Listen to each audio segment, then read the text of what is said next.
I will have imparted to you all the wisdom that I have acquired in my 70-plus years on this planet about creating opportunity. You're free to say anything you want, but if anyone disagrees with you, they're either thrown into jail or called a meeting. I talked quite a bit to Michelle and Rob about Nick.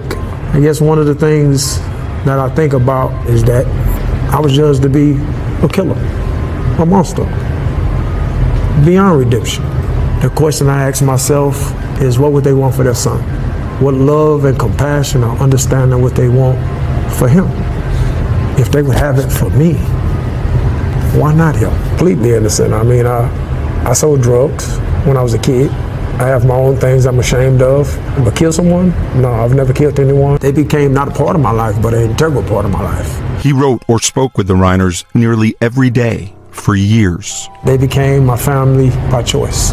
Describe that more. What do you mean, your family? How deep does that go?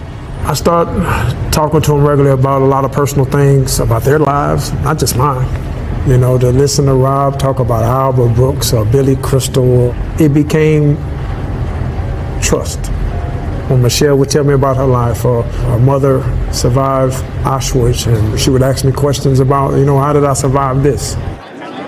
In the aftermath of one of Hollywood's most devastating family tragedies, a close friend of Rob Reiner and his wife Michelle Singer Reiner has stepped forward with a message that complicates the public narrative surrounding their deaths. As legal proceedings continue against their son, Nick Reiner, who has been charged in connection with the killings, those who knew Rob and Michelle best are beginning to speak not about punishment, but about compassion, treatment, and what the couple themselves would have wanted. Michelle's arrived the day after her death. It's addressed the ugly side of beautiful. It says the show last night was amazing. We all said that we can't wait to watch it with you, and your whole family was there. I loved your mother. She is so beautiful, and I told her that she must have done something right because you turned out so well. Hope you're doing well. Love you, Michelle. That was it. That was it. That friend is Nannen Williams, a man who has spent more than 3 decades in prison for a murder he has consistently maintained he did not commit. Williams' connection to the Reiners began in 2016 when Rob and Michelle attended a Los Angeles performance of Lyrics from Lockdown, a one-man show inspired by Williams' incarceration. What started as admiration quickly grew into an unusually deep and sustained relationship. According to Williams, the Reiners did not simply express support, they became part of his daily life, exchanging emails every day that ended with the words, "I love you," speaking weekly by phone, and actively working to help secure his freedom. That shared history gives weight to Williams' perspective when he speaks about what Rob and Michelle would have wanted for their son. In his view, the couple would not have supported a future where Nick is simply locked away and forgotten. Instead, Williams says they would have insisted on treatment, care, and understanding alongside any legal accountability. It's crazy, and when we started this, we had no idea that it would grow with this kind of like a wildfire. I mean, it started out actually slow. People didn't quite get it at first. Nick Reiner, now 32, was diagnosed with schizophrenia years ago, something his parents openly acknowledged and tried to understand. Williams emphasizes that Rob and Michelle never denied the seriousness of Nick's struggles, but neither did they abandon him because of them. They're the type of people who would never want to see anyone suffer, Williams said, explaining that the Reiners believed deeply in rehabilitation rather than pure punishment. To them, justice was not about revenge or erasure. It was about addressing root causes and preserving human dignity, even in the most painful circumstances. He wrote Michelle an email. No one ever loved me like you. No one ever changed my life like you. I feel so broken right now. It's overwhelming. It's I don't even know how to digest that.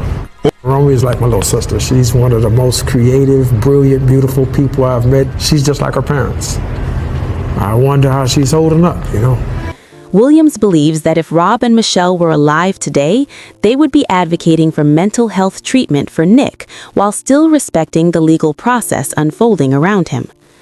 Rob Reiner's belief in justice was not abstract, according to Williams. It was something he lived daily.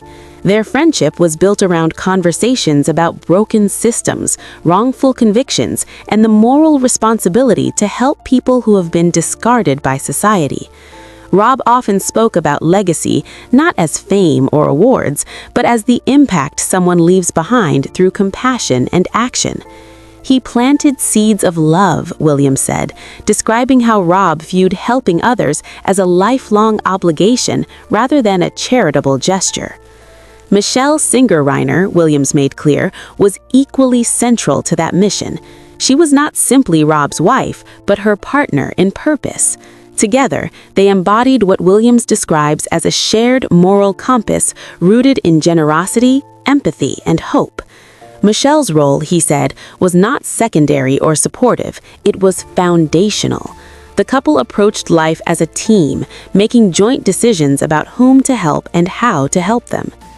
In the midst of their own overwhelming grief, Rob and Michelle's surviving children, Jake Reiner and Romy Reiner, have continued to reflect those same values.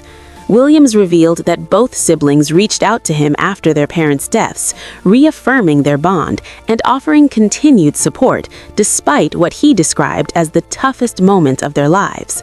Their actions, he said, are a direct extension of how they were raised, proof that Rob and Michelle's influence did not end with their lives. This perspective adds a quieter, more human layer to a story often dominated by shock and anger. It challenges the instinct to reduce tragedy